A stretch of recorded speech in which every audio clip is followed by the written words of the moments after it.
Libya হয়ে গ্রিসে যাওয়ার পথে ভূমধ্যসাগরে মর্মান্তিক ট্র্যাজেডিতে অন্তত ৩৭ জন সুদানি অভিবাসন প্রত্যাশী নিহত হয়েছেন। সুদানের একটি স্থানীয় ত্রাণ কমিটি জানিয়েছে, নিরাপদ আশ্রয়ের খোঁজে দেশ ছেড়েছিলেন এসব মানুষ।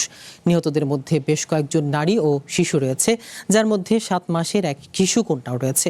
সুদানের সংঘাত পীড়িত বিভিন্ন এলাকা থেকে পালিয়ে আসা এসব মানুষ জীবনের ঝুঁকি নিয়ে পাড়ি দিচ্ছিলেন ভূমধ্যসাগরের বিপজ্জনক পথ। 2023 সাল থেকে শুরু হওয়া সেনাবাহিনী ও আধা সামরিক বাহিনীর রক্তক্ষয়ী সংঘাতে দেশটিতে এখন পর্যন্ত প্রায় 1,30,00,000 মানুষ বাস্তুচ্যুত হয়েছে।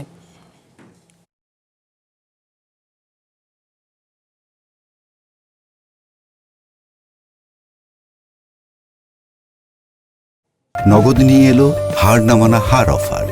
সর্বনিম্ন 10,000 টাকা রেমিটেন্স নগদে পাঠালে থাকছে স্বর্ণের হার জেতার সুযোগ।